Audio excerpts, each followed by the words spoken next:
కీర్తనల గ్రంథము 63వ అధ్యాయము. దావీదు యూదా అరణ్యములో నుండగా రచించిన కీర్తన. దేవా, నా దేవుడవు నీవే, వేకువనే నిన్ను వెదుకుదును. నీ బలమును నీ ప్రభావమును చూడవలనని పరిశుద్ధాలయమందు నేనెంతో ఆశతో నీ తట్టు కనిపెట్టియున్నాను.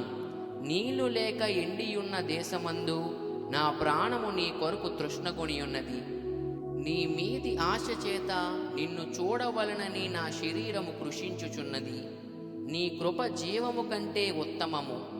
నా పెదవులు నిన్ను స్తుతించును.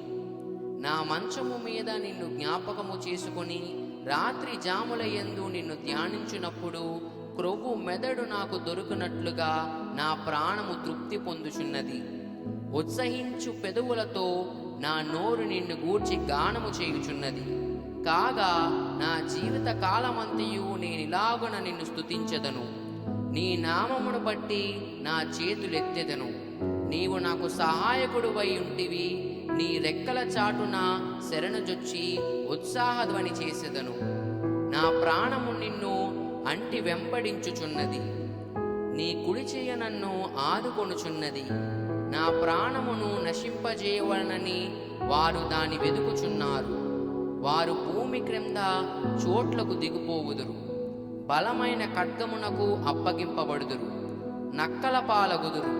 రాజు దేవుని బట్టి సంతోషించును. ఆయన తోడని ప్రమాణము చేయు ప్రతివాడును అతిశయిల్లును. అబద్ధములాడువారు నోరు మూయబడును. ఆమేన్.